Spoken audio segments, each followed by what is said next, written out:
One friend, clearly destined for the NBA, wonders if his buddy is ever going to finish that homework. The other, a future mathlete, insists he's on the verge of a legendary academic breakthrough. Our jock hero is less than impressed by the furious display of algebraic power. He officially calls it, blaming the ridiculously cold weather for their canceled one-on-one. Seriously, it's so cold you could probably freeze-frame the air itself. They both agree this level of chill deserves a more epic, dramatic name. Turns out there's a Korean term for this cold that sounds straight out of a fantasy novel. The story goes that the sky itself gets jealous of the beautiful spring flowers. So it sends one last brutal frost to wipe them all out for being too pretty. And how does he know this totally not made-up fact? He read it in a book, obviously.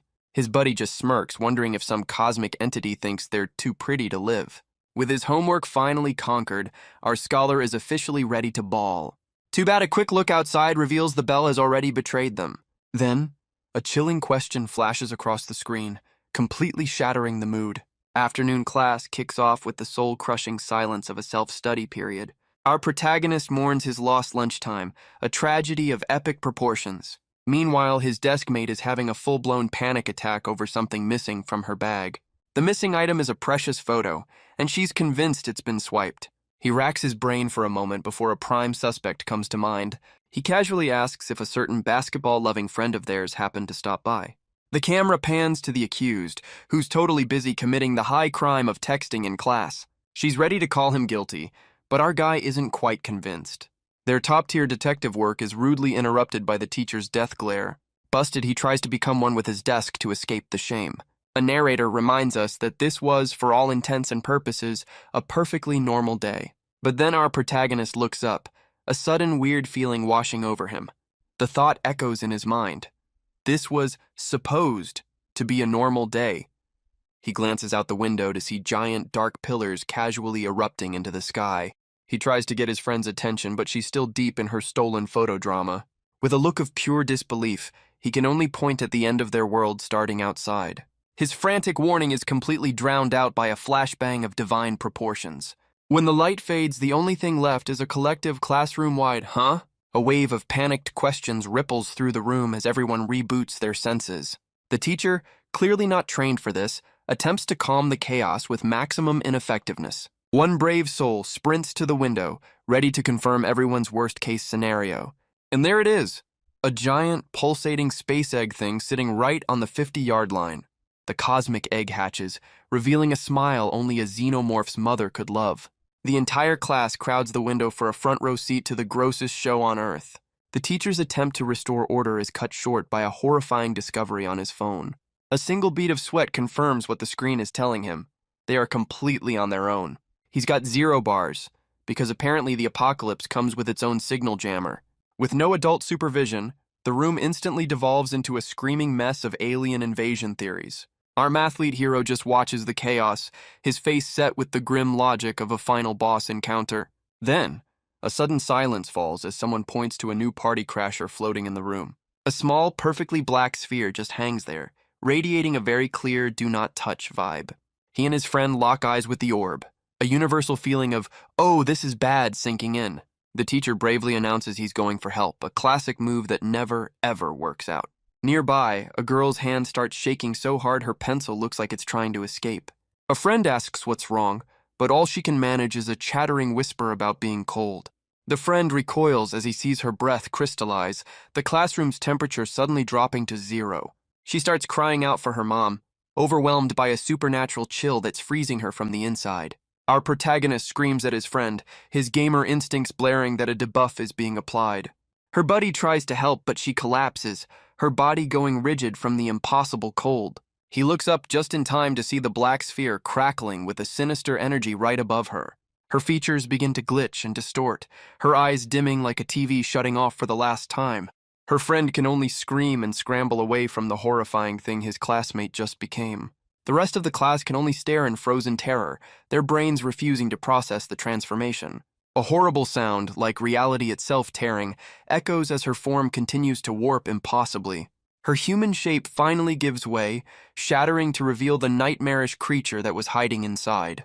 And our hero can only watch, completely frozen, as his world's final update finishes loading. Her would-be hero can only scramble backwards, his brain completely short-circuiting. The entire class enters a state of collective, blue screen of death paralysis. A clawed, distinctly non-human hand smashes a desk, splintering any remaining sense of normalcy. The newly spawned nightmare fuel stands up, looking like a glitched character model from a horror game. It lets out a shriek that sounds like dial-up internet arguing with a garbage disposal, its personal death orb floating menacingly overhead. Our hero and the rest of the student body are now effectively human wallpaper, pinned by pure, unadulterated terror. A single textbook hits the floor with a thud that sounds like a starter pistol for the apocalypse. That one sound is all it takes for the dam of denial to break, unleashing a tidal wave of screaming. Suddenly, it's every student for themselves as the classroom becomes a mosh pit of pure panic. The graceful exit strategy immediately devolves into a pileup of flailing limbs and forgotten backpacks. Our hero's glasses are knocked askew, giving him a slightly lopsided view of the end of the world.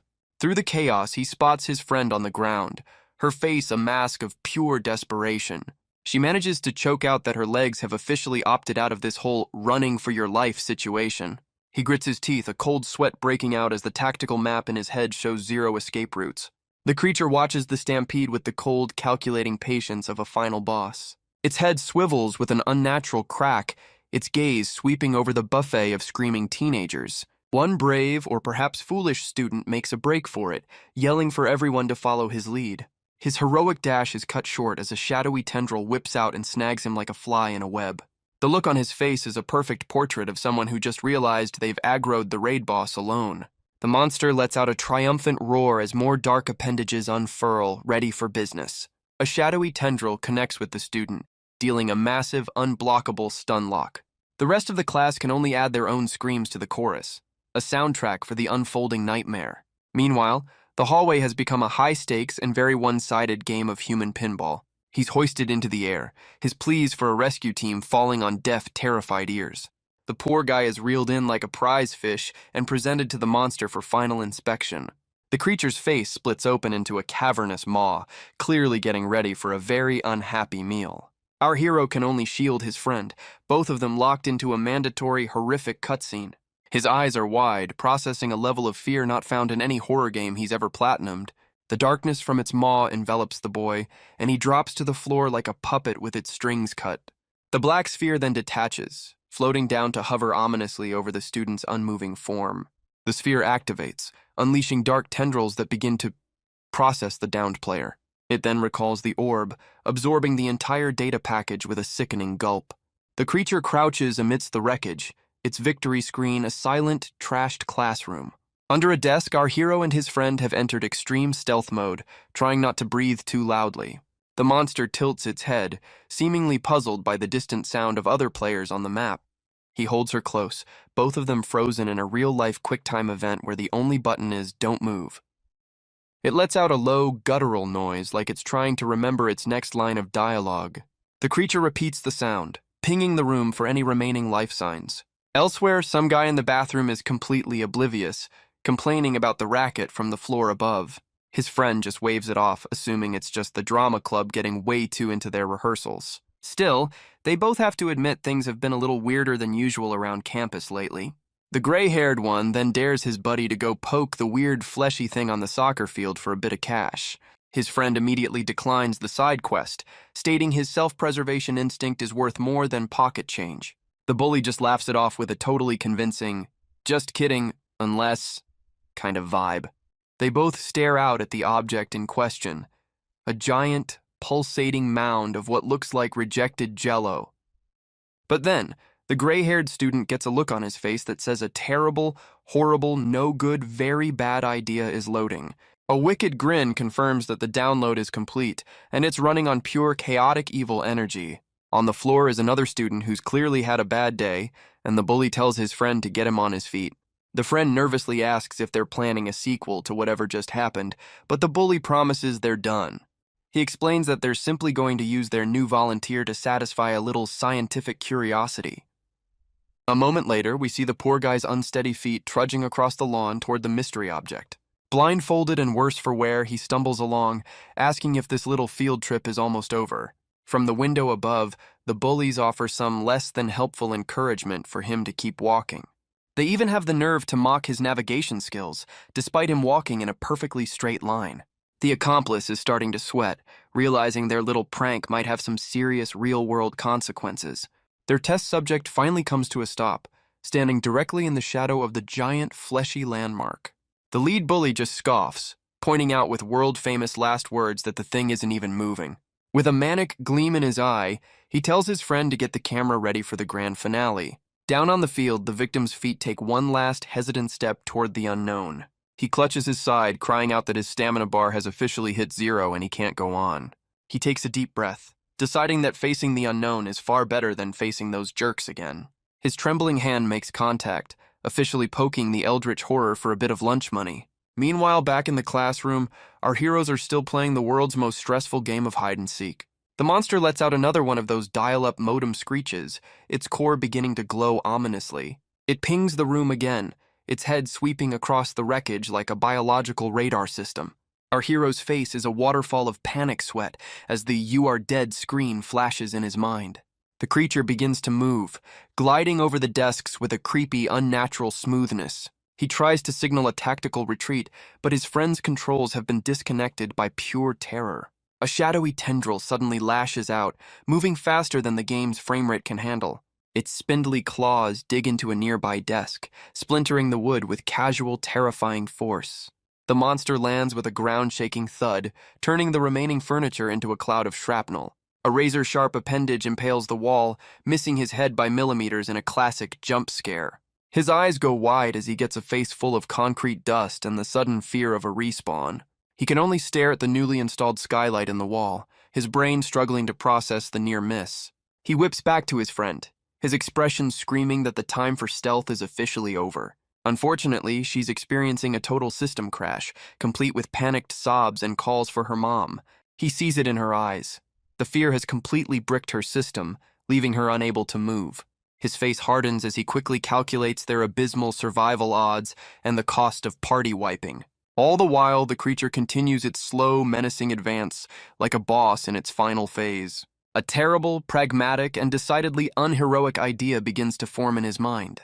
She just keeps whispering how scared she is, completely unaware of the tactical sacrifice he's considering. And then he does it, bolting from their cover and making a beeline for the exit. She looks up, her tear-filled eyes widening in disbelief as she realizes he just used her as aggro bait. The monster immediately pivots, its massive shadow falling over her frozen form. Her terror peaks in a scream that could shatter glass and any hope of a happy ending. And that's the exact moment the teacher decides to storm in, complaining about the noise like a disgruntled landlord. He marches in, baseball bat in hand, ready to lay down the law on what he assumes are some rowdy kids. His righteous lecture comes to a screeching halt as his brain finally registers the 10-foot-tall detention slip. Before his fight-or-flight response can even boot up, a dark tendril whips out to greet him. The teacher gets tagged, his face locking into an expression of pure, unadulterated regret. A pained cry echoes through the classroom as the teacher is instantly deleted from the fight. The girl's entire system blue screens as she slides down the wall, her only output a faint call for her mother. Her entire world dissolves into a red-tinted filter of pure, unadulterated terror. He wipes away a single tactical tear, realizing that a game over this early would be just plain embarrassing. He lunges forward, yanking his friend's wrist like he's trying to pull-start a lawnmower of courage. He grunts about her being surprisingly heavy for a support character, pulling her to her feet as she sobs his name in relief. Through her tears, she asks where he went, to which he delivers the most classic, unbelievable excuse in history: the bathroom. Meanwhile, the teacher is taking an unscheduled nap on the floor, his trusty bat having logged off beside him. The creature looms over its new friend, seemingly ready to collect some bonus XP. The monster finishes its side quest with the teacher before turning its full attention back to the main mission. A dark sphere of energy is absorbed back into the creature, taking the teacher's character model with it. With its business concluded, the monster casually strolls out, leaving behind a mess and a very awkward silence. The camera pans over to a seemingly innocent storage cabinet, the last bastion of hope in the trashed room. Inside, our heroes are crammed together, trying to muffle their panicked breathing as heavy footsteps patrol the hallway.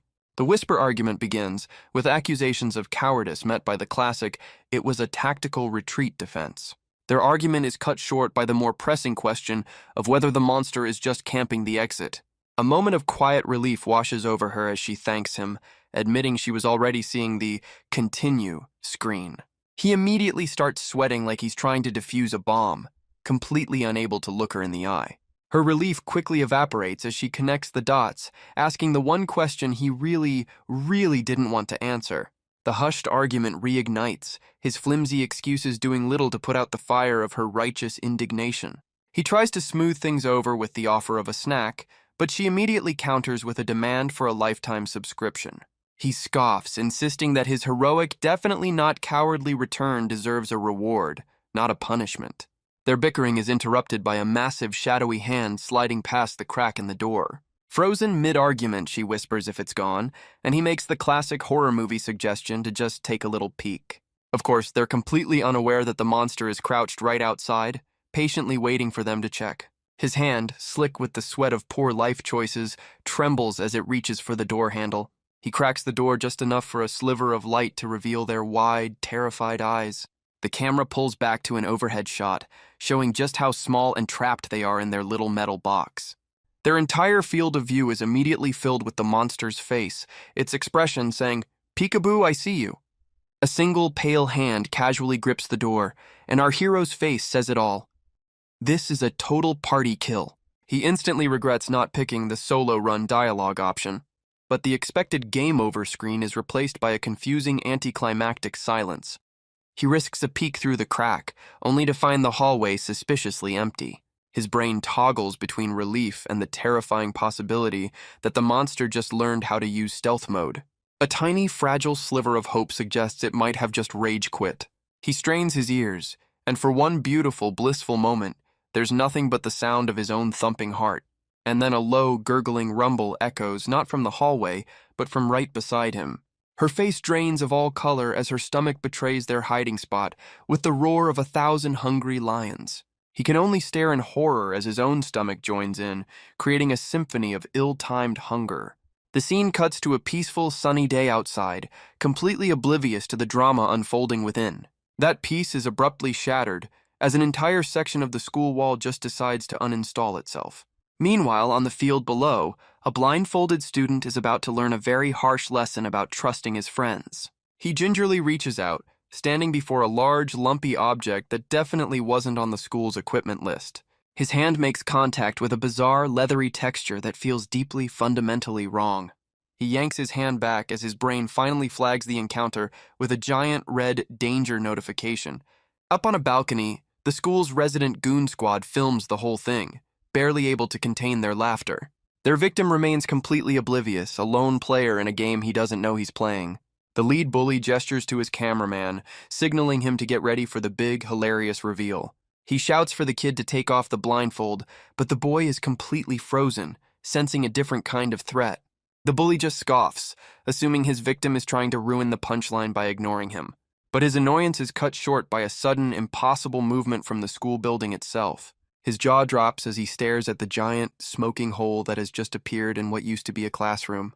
The kid on the field flinches from the explosive sound, just as the prank object behind him begins to yawn.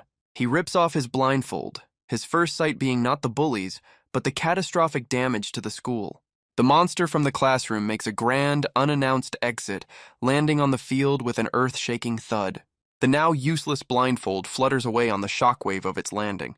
The bully's smug grin completely evaporates, replaced by the wide-eyed stare of someone who just realized his prank has been hijacked.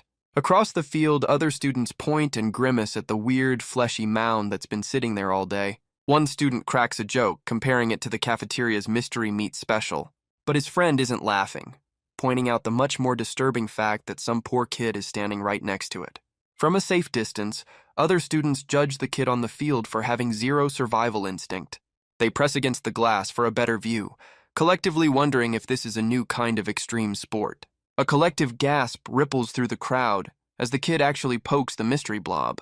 And just like that, morbid curiosity faceplants directly into pure, unadulterated terror. A single cinematic bead of sweat traces a path of instant regret down one student's face. Their front row seat to the drama is suddenly upgraded to the splash zone as a new monster fills their window frame. The monster decides it doesn't like the view and performs some impromptu, high-impact remodeling.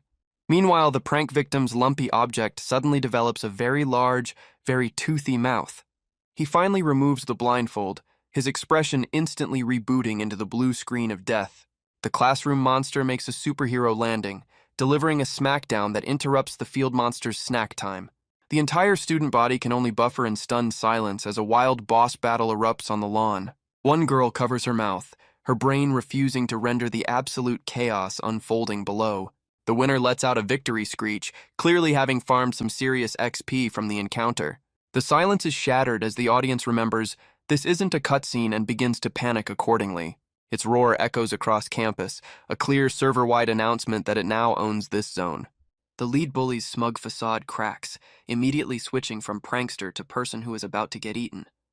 Their VIP viewing box is promptly deleted from existence, leaving only a cloud of dust and regret. Back in the storage closet, our heroes take a moment to appreciate not being turned into a fine red mist. His companion is already on the verge of tears, admitting she was pretty sure that was the final boss. He just stares at the new monster-sized window, silently calculating the repair costs. A quick peek confirms the monster has successfully relocated to the schoolyard, aggroing the entire student body. He scans the battlefield below, trying to process the absolute mess of a PvP zone his school has become. The victorious monster is now crouched over its prize, disturbingly still as if it's sorting through its loot. Any hope for a quiet escape is instantly vaporized by a tidal wave of screaming students flooding the hallway. His companion looks at the stampede, then back at him, asking for the next step in this disastrous walkthrough. She frantically insists they need to run before the monster remembers there are still respawning targets indoors. He grits his teeth, realizing every single exit is currently camped by either a monster or a mob of panicked NPCs. She suggests an outdoor escape route before her brain catches up and flags that as a monumentally bad idea. Down on the field, the monster lifts a bizarre skeletal trophy from its fallen foe, and they both simultaneously realize that outside has been upgraded from escape route to express delivery to the afterlife. He observes the panicked mob, noting their pathing AI seems to be set to headless chicken. She correctly diagnoses the crowd with a terminal case of scream and run into things. Our heroine finally chimes in with a classic gamer strat: loot the admin office for communication devices. The school's resident jock, Eason, materializes with a cool smirk, immediately shutting down their only plan. Her companion squares up, questioning why the star athlete isn't currently part of the monster's digestive tract. He quips that he was just worried, a line that lands with a thud when she reveals the monster used to be their classmate. Her friend completely ignores the classmate is a kaiju plot twist, still laser-focused on Eason's suspicious timing. She brings the conversation back on track, asking Eason for the patch notes on why the teacher's office is a no-go zone.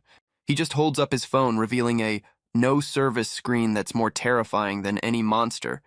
The friend's brain begins to buffer, demanding an explanation that Eason delivers with a cool, unhelpful shrug. All eyes turn to the monster on the field, wondering if AoE Signal Jam is one of its passive abilities. Eason takes the lead, suggesting they find a safe zone and wait for the high-level cavalry to arrive. Her companion raises an eyebrow, asking if this brilliant plan includes an actual destination. The party immediately dissolves into chaos, shouting out conflicting safe zones like the cafeteria, auditorium, and rooftop. Surrounded by the ruins of their school, the three heroes are stuck in a dialogue tree with no right answers. Eason scoffs, dismissing their survival strategies as having been written by someone who's never played a video game. He argues for the auditorium's thick walls, while Eason argues that it's a giant, inescapable death trap. Eason cuts through the bickering with a grim new parameter: plan for being trapped here for a full month. They protest the absurd timeline, but Eason counters with the simple, undeniable logic of needing to manage their hunger bars. He points at the structural damage, making a solid case for prioritizing a high-defense shelter over a snack run. She counters their long-term planning by pointing out the main quest is get rescued, not become post-apocalyptic warlords. Her companion just stares at her, the concept of rescue no longer computing in his panic-addled brain. She lays out her flawless logic: a disaster of this scale guarantees a server-wide rescue event is imminent.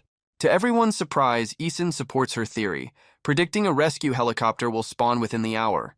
Mounting a nearby cabinet for dramatic effect, she confidently proclaims that rescue is the only logical endgame. A light bulb finally goes off over his head as he realizes her optimistic plan might actually be the correct walkthrough. With 2 votes in favor, the friend is outvoted and begrudgingly agrees to the get rescued strategy. The moment a plan is formed, our hero's legs decide to spontaneously uninstall, sending her tumbling. He makes a diving catch, frantically asking if she's been hit with a sudden debuff. She admits her bravery was a buff that just wore off, as her legs are once again disabled by the terror status effect. Her face glitches with the paralyzing fear debuff as she struggles to reboot her lungs. He checks her status, asking if the walk command is still grayed out on her action bar. She latches onto his sleeve, her hand vibrating like a controller on low battery. A quick scan reveals everyone else is just running a better brave face cosmetic overlay. Forcing a manual override on her motor functions, she confirms she's ready to move out. The party exits the tutorial zone through the new monster-installed panoramic window. Their desperate stair climb montage begins, taking them to the next level of the map. She suddenly remembers the final boss of this area, a notoriously locked rooftop door. She calls out Eason for leading them on a quest without checking the wiki for key requirements. Eason smirks, claiming his lock-picking skill is more than high enough for this. He's about to defend his good boy reputation when a new piece of data clicks into place. He grins, realizing the lock has already been picked, meaning another party cleared this objective first. His hand closes around the doorknob, ready to enter the next instance. With a dramatic flourish, Eason throws the door open, revealing the rooftop safe zone. Except the server is already packed, with dozens of other players who had the exact same idea. A few NPCs by the fence turn to acknowledge the arrival of the main quest characters. Nearby, one student tells his panicking duo partner to just mute his mic for a second. He realizes their galaxy brain strategy was just the default spawn point for everyone. Her companion notes that the pale and terrified character shader seems to be universally applied. Eason suddenly freezes mid-stride, his expression dropping like a server connection. He stares at nothing, muttering that their current situation has just been downgraded to hopeless. She immediately demands a debrief, asking what new horror he's just processed. Eason looks to the horizon, grimly announcing that the rescue event may have been canceled. He raises a shaky hand, pointing to a new objective marker on the city's skyline. He asks if their render distance is high enough to see what he's seeing. In the distance, a second world boss is just casually chilling on top of a skyscraper. Her brain short circuits, trying to calculate how the monster on the field clipped through the map to get there. Eason just collapses, finally understanding this isn't a school-based instance but a server-wide invasion. Elsewhere on the roof, a lone NPC wonders why his party ditched him without so much as a "gee." He then spots another player on the ground, afflicted with a new sudden-onset hypothermia debuff. A background NPC suddenly blue screens, demanding to know what server he's on. The new objective marker reveals a second raid boss playing peekaboo over the city's draw distance. Another player's jaw unhinges, his brain failing to render the impossible asset. He finally downloads the patch notes for this Apocalypse expansion, and his system stability plummets. Someone mentions the building opposite was a high-level farming zone just a few minutes ago. The word chaos triggers a flashback, or possibly just a really bad ping spike. A nearby building's wall has been replaced with a user-unfriendly panoramic view of a recently redecorated office. Inside, an NPC seems to have logged out permanently amidst the server-wide physics glitch. A monster's hand clips through the wall, reaching to interact with the downed player model. The creature initiates a grapple move on the NPC's head hitbox. It then begins to uninstall the NPC from the premises through the new custom exit. The player is dragged off screen, leaving behind only some corrupted pixels and a loot drop. Another player clutches the safety railing, his UI completely frozen by the unskippable cutscene. He realizes if the main city hub is this bugged, his personal player housing has probably been wiped. A different party member runs a status check, asking her tank if they're spec'd for this. He questions the RNG, wondering why the devs chose their quiet starting zone for the world event. The awful realization hits that this isn't a localized server issue, but a full-blown global rollback. The recently rebooted bully stomps over, telling them to stop spamming the chat with doom and gloom macros. He and his lackey attempt to enforce a voice chat ban on the entire rooftop party. Everyone is stunned by the sudden aggro from what they assumed was a non-hostile NPC. The bully initiates a PvP grapple, threatening to kite her into the nearest monster spawn. She fails the QuickTime event to break free while her friend spams the report player button. With a grin that screams griefer, the bully cancels the grapple animation. He then lands a critical hit with a powerful knockback effect, sending her flying. Her friend's face glitches, stuck on the surprised Pikachu emote as he watches her HP bar drop. She hits the ground, suffering from a stun debuff from the unexpected player kill attempt. She checks her own character model, unable to believe friendly fire was enabled on this server. The bully just shrugs it off, blaming his actions on the insanity debuff from the world event. Her friend switches to a defensive stance, using the bodyguard skill and begging the griefer to log off. The bully just smirks, mocking his low defense stat before queuing up his next attack. Her bodyguard tries to initiate a parley, but the bully's dialogue options are all set to hostile. Our pint-sized protagonist requests a timeout, pointing out the world-ending event currently in progress. A new player with a hoodie and zero patience for this nonsense logs into the conversation. He immediately shifts aggro, mocking their party for being a bunch of level 1 freshmen. The hoodie girl reminds him that a player was just rage quit from existence, questioning his sense of timing. This feedback only enrages him further, and he threatens to send her to the great server in the sky. He then turns to flame his own teammate, Cheolman, for spectating instead of participating. With a grin that could curdle a health potion, he asks Cheolman if he'd like to get debuffed too. Our original duo can only watch as the enemy team begins to self-destruct mid-encounter. The bodyguard's processor overheats, struggling to render the escalating levels of sheer idiocy. Other players on the roof exchange confused emotes, wondering why anyone would start a guild war now. Meanwhile, a mysterious black sphere renders in the skybox, completely ignored by the drama below. The bodyguard is the first to look up, and his face immediately registers a critical error. He's hit with a flashback to the tutorial mission, remembering an identical sphere right before the server crashed. The horrifying implication downloads directly into his brain, and his expression becomes a living 404 error. The ominous black sphere continues its ominous hovering, radiating pure bad update energy. He screams at his party to abort the mission and find the nearest logout point immediately. The bully just scoffs, apparently thinking he's the zone moderator for this rooftop. He frantically explains that the floating sphere is about to force a class change on someone into a raid boss. The entire rooftop server lags for a moment as every player freezes in a standoff. The hoodie girl and her friend are stunned silent, trying to process the insane patch notes. The bully and his remaining lackey just spam the laugh emote, dismissing it as a troll post.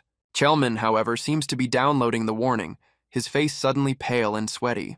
He then drops the lore bomb that the first monster wasn't a random mob, but their classmate, Kim Sujin.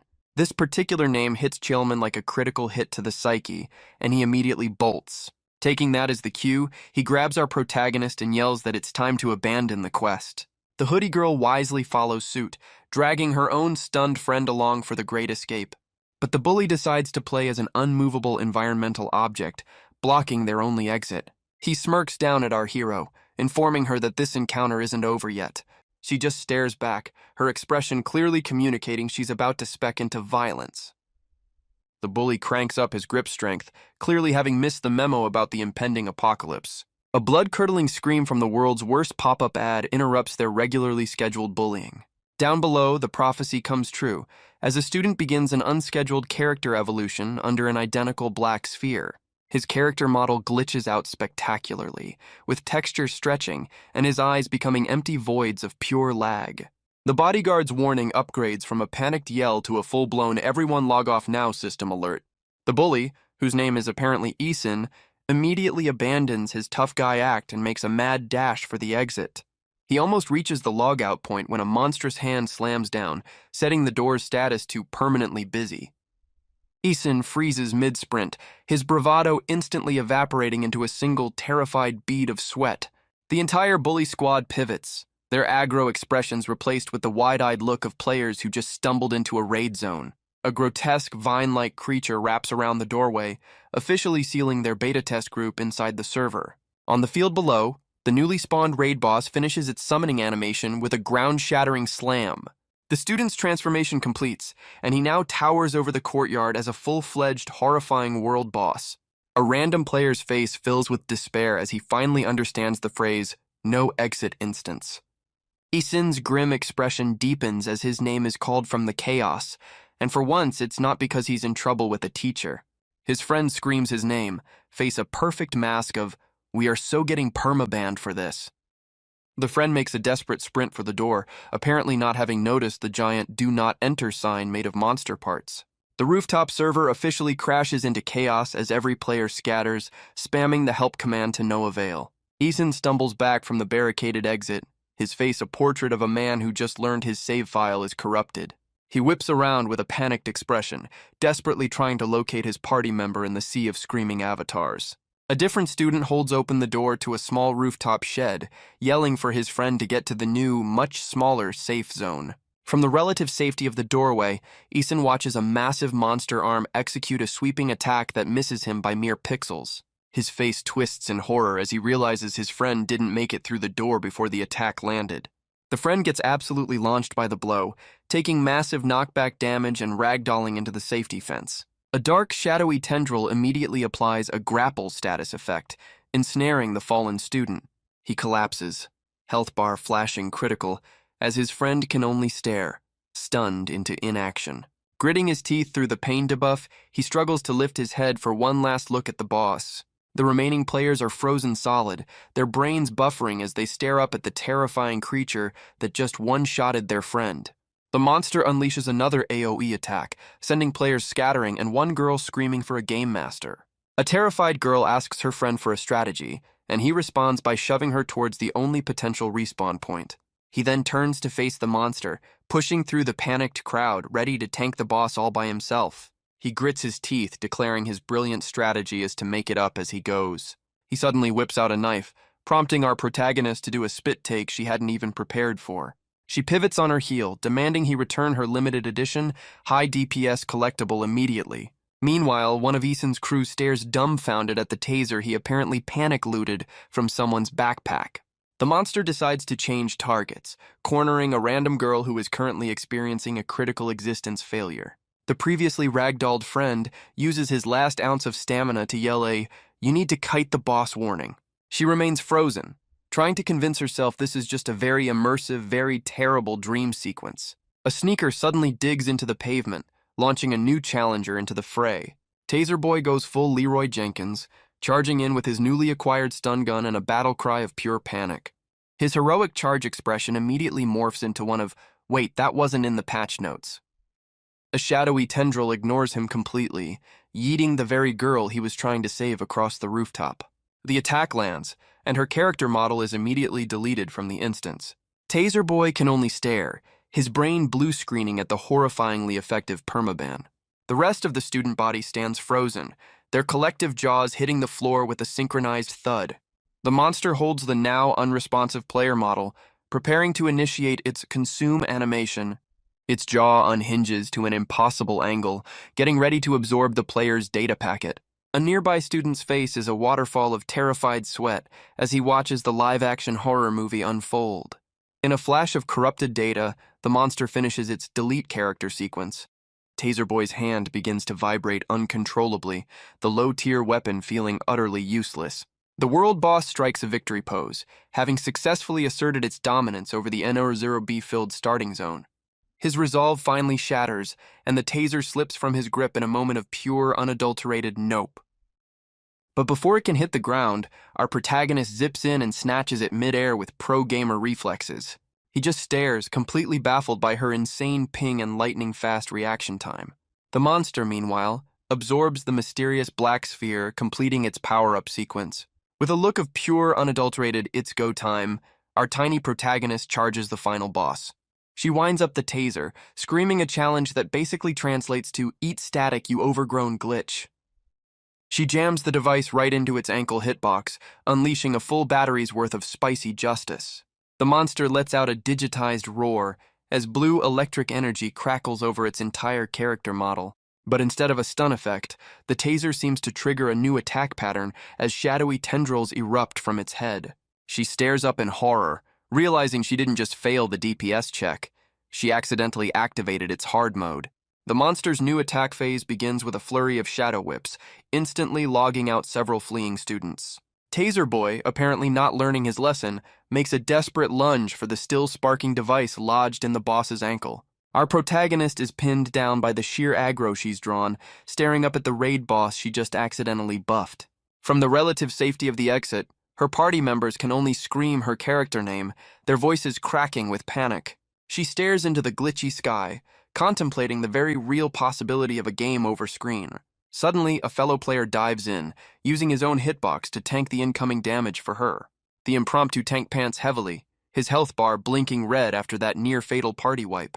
The few remaining players take a quick breather, doing a frantic head count amidst the rooftop wreckage. Something small and dense detaches from the monster, dropping a mysterious piece of loot that craters the concrete. Just as they relax, her new companion shouts a warning as the boss's idle animation suddenly ends. Another party member shrieks for a tactical retreat as the monster's shadow falls over their escape route. The creature's face splits open, revealing that ominous black sphere now charging up a one-shot kill ability. Having made some distance, the boy and our hero glance back, hoping the boss has finally reset. He pulls her to her feet, breathlessly explaining that one good tank deserves another. The monster pauses its attack pattern, silently tracking the survivors as they scramble for the exit door. The first student to reach the door shouts a new warning, his face pale with a fresh kind of terror. The monster emits a horrifying dial-up tone as a long, whip-like tail sprouts from its back, clearly signaling Phase 3. The fleeing students realize with dawning horror that the boss is about to cut off their only exit. The ones already inside scream encouragement, desperately trying to lower the raid's abysmal clear time. The guy holding the door grits his teeth, clearly annoyed by the party's collective movement speed debuff. With a sound like a corrupted audio file, the monster's new tail appendage whips through the air with lethal speed. In a shocking display of poor sportsmanship, the student at the door suddenly grabs the jacket of the guy helping our hero. He gives a look of pure, selfish PvP intent, ordering him to break formation immediately. He then shoves them both aside, deciding to save his own KD ratio and make a run for it. Our protagonist and her temporary tank hit the deck as the traitor makes a mad dash for the instant's exit. His fingers wrap around the doorknob, just a single frame away from escaping the boss room. He yanks the door shut, leaving the rest of the party locked on the wrong side with a very angry raid boss. Leaning against the sealed door, he breathes a sigh of relief, muttering about how he barely survived that team-killing lag. The other students who made it through can only stare, absolutely stunned by the blatant ninja looting of an escape route. Back on the rooftop, her companion just sighs, lamenting that they really should have picked the other quest line. Her companion just sighs, explaining that the first wave of students simply scattered without a plan.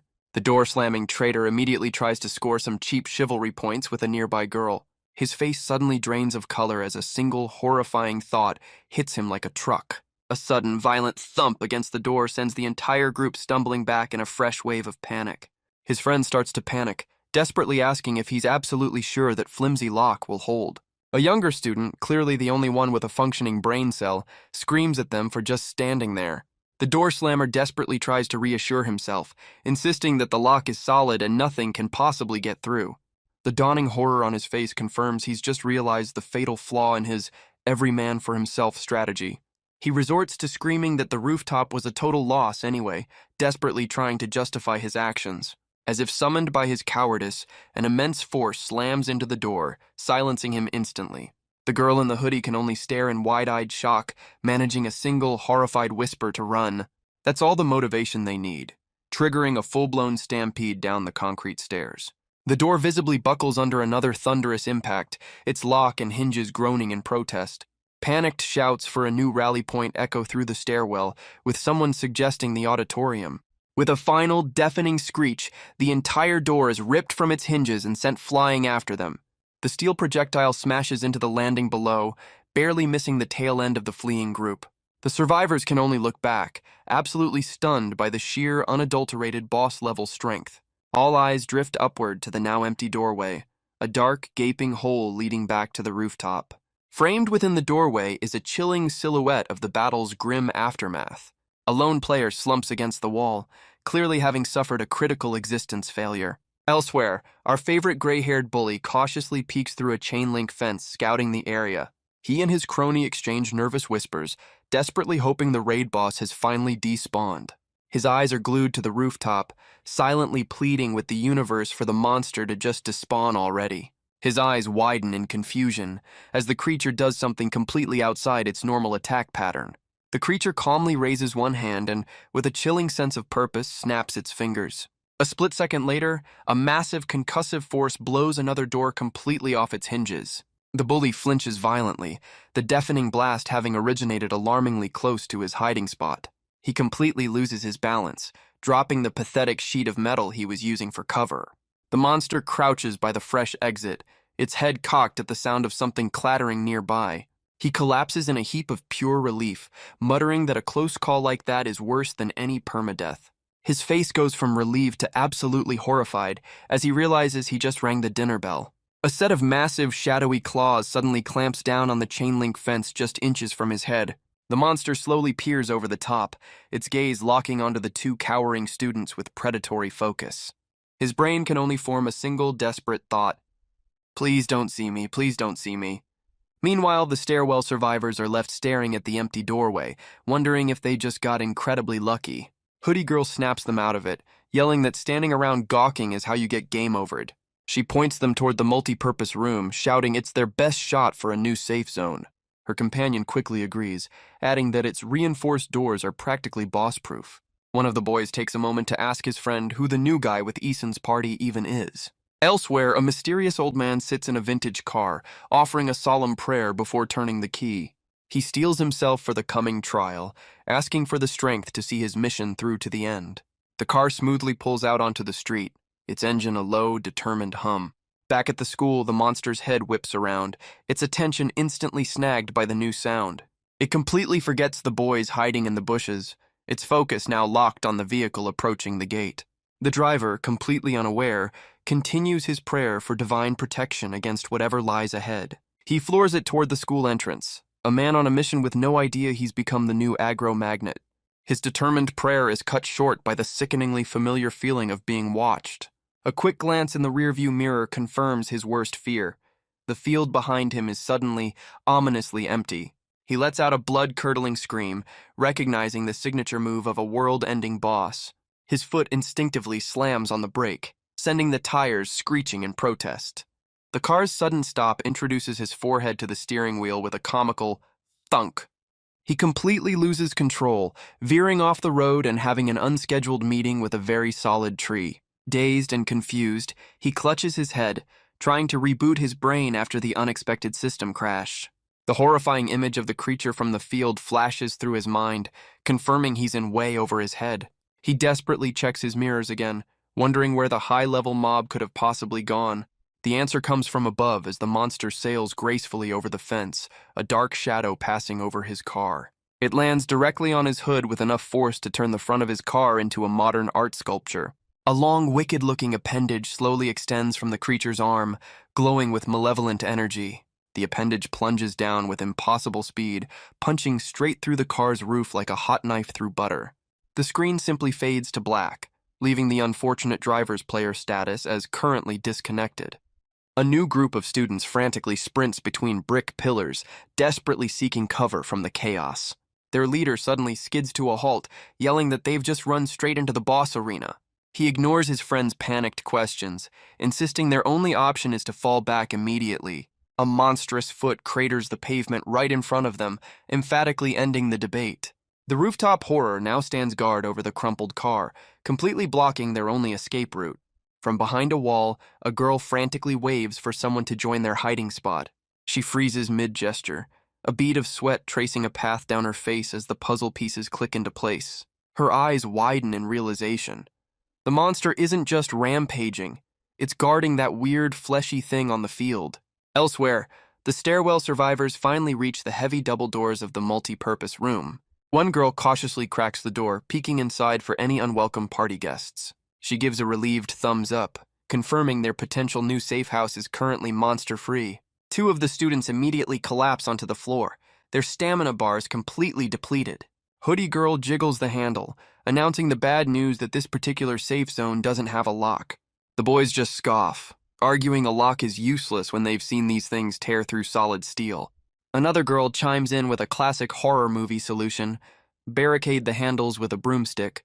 Our protagonist realizes this brilliant plan requires a side quest back into the monster-infested hallways to find one. He just stares off into the middle distance, his mind still trying to process the last 20 minutes of insanity.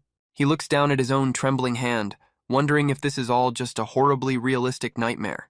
A sharp rap on the wall from Hoodie Girl snaps him out of his 1,000-yard stare. She cuts right to the chase, asking how he knew a monster was about to spawn on the rooftop. She presses further, wanting to know how he predicted a student was about to have a very, very bad day. He looks away, quietly admitting this wasn't his first time seeing the transformation sequence. Her eyes narrow with intense curiosity, asking him to describe the gruesome play-by-play. He recalls the chilling moment a black sphere materialized over a person's head, just like the one on the roof. Another student connects the dots, realizing he means the same weird orbs floating above all the monsters. He explains that once the sphere appears, the person goes pale and starts shaking uncontrollably. The group is completely floored, processing the bombshell that there are actual warning signs before the change. He shrugs, admitting he has no idea what triggers the event, guessing it's just a terrible case of random RNG. The gears start turning in another boy's head, who now remembers seeing someone acting strangely on the rooftop. He recalls the bully from earlier, collapsed on the ground and complaining about suddenly feeling cold and paranoid. A girl breaks the tense silence, wondering just how many more monsters are still roaming the school.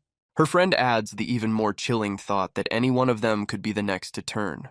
Their leader can only grimly agree with the horrifying new party rule. He establishes a new safety protocol. Speak up the second you feel the slightest bit chilly or paranoid. One girl nervously asks the million-dollar question of what happens if someone does report a symptom. Eason stands up, declaring that the rest of them would simply have to run for their lives. But Hoodie Girl chimes in, suggesting a far more permanent solution than just running away. Her cold gaze makes it clear she's advocating for a preemptive strike before the transformation completes. The main guy, desperate to change the subject, brings up the more immediate problems of food and bathroom breaks. Right on cue, another boy realizes his bladder is about to stage a full-scale rebellion. A girl rightfully questions the sanity of venturing back into the hallway for a non-essential side quest. Eason points out the bathroom is literally down the hall, so long as they make it a speed run. The boy's urgent need is suddenly defeated by his overwhelming terror, earning him a swift bit of mockery. Eason sighs and heads for the door himself, confident the immediate area is probably clear. Hoodie Girl raises an eyebrow, silently asking if he's really about to break their one rule of survival. He just retorts that a man's gotta go even during the apocalypse. His hand closes with grim determination around the cold metal of the door handle. The camera pulls back to a wide shot of the doors, alone in the silent, empty hallway. Eason slowly cracks the door just enough to peek out, his breath held tight in his chest. His eye goes wide, not with fear, but with sheer, unadulterated confusion. Because that weird, fleshy sack thing from the athletic field is just lying there on the floor. The boy with the bladder problem timidly asks if Eason can be his bathroom buddy for moral support. Eason frantically waves him into silence, hissing that their lives depend on being absolutely quiet. The rest of the group watches, completely baffled by his sudden switch from confident to terrified. The main student starts to panic, wondering how on earth that thing followed them from the field.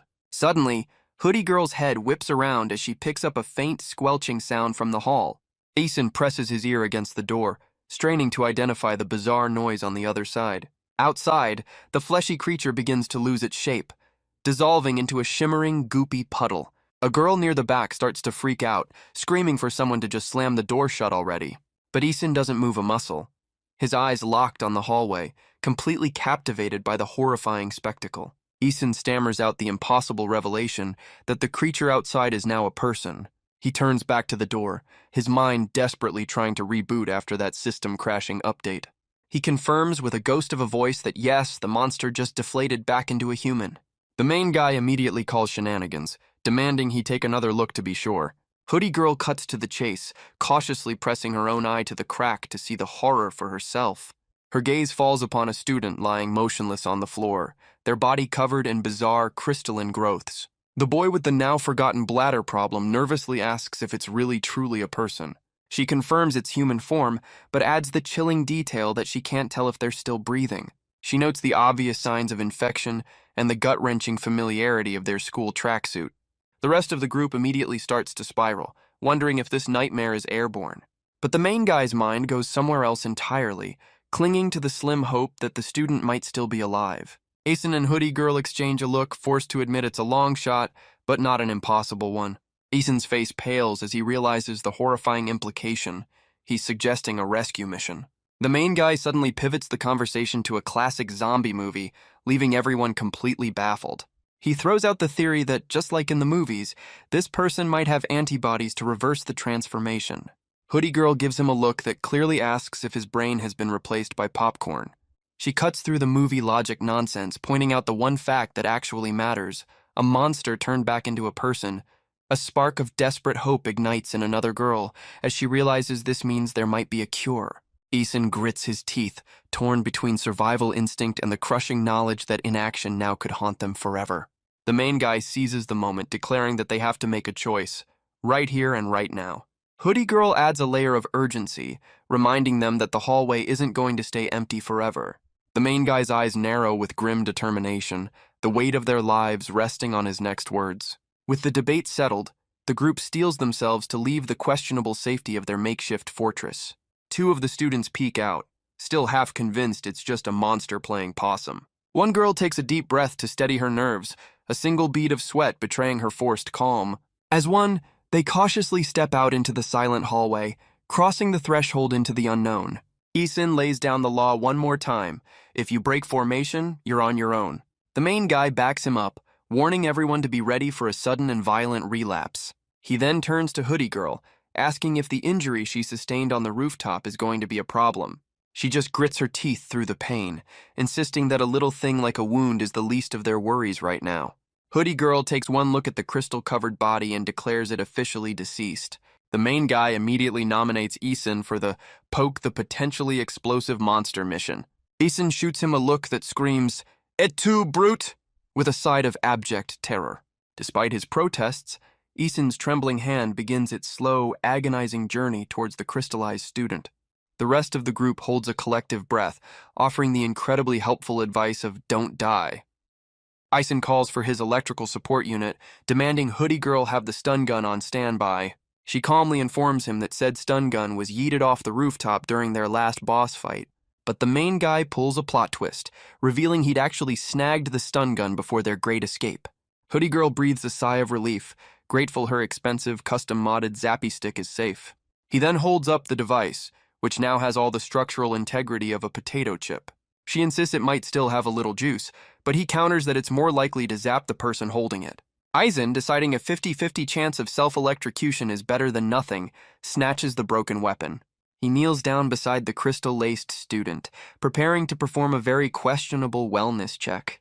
With the grace of a bomb disposal robot, he gives the body a tentative poke with the busted stun gun. The others question his scientific method, but Asen insists he's just testing for a reaction. Probably. Hoodie Girl sighs, pushing past the boys to do it the old-fashioned way and check for a pulse. She kneels beside the body, entering the potential splash zone with a professional's calm. The boys watch on, their collective bravery having been outsourced entirely to her. Her fingers navigate the hazardous crystal terrain, not for a pulse, but for the student's nameplate.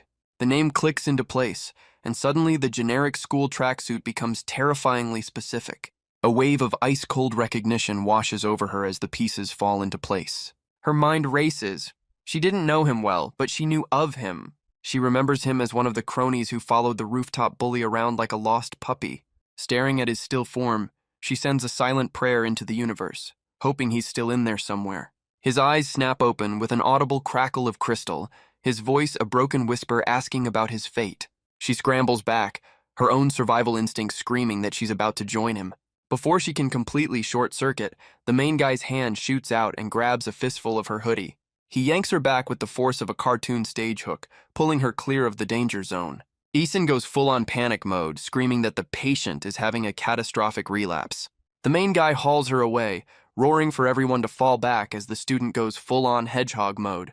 She thrashes against the retreat, desperately trying to translate the Crystal Man's final words.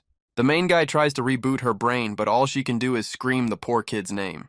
From the doorway, the rest of the squad offers helpful, high-pitched advice to hurry the heck up. That name triggers a system error in Asen's brain as he realizes he knows the guy currently becoming a floor decoration. The floor suddenly gets in on the action, erupting with dark spikes that send them scrambling back. Trapped in the thorny embrace, the student begs for a patch to fix the whole imminent death bug. His pleas turn to raw screams as the shadowy growths begin to win the tug-of-war for his soul. Eason's brain has officially blue-screened, leaving him to just stammer at the unfolding nightmare. Hoodie Girl whispers his name one last time, her face a frozen mask of disbelief. In a final, silent surge, the shadowy corruption completely encases him in a crystalline shell. When the transformation completes, a brand new floor-mounted monster is all that remains.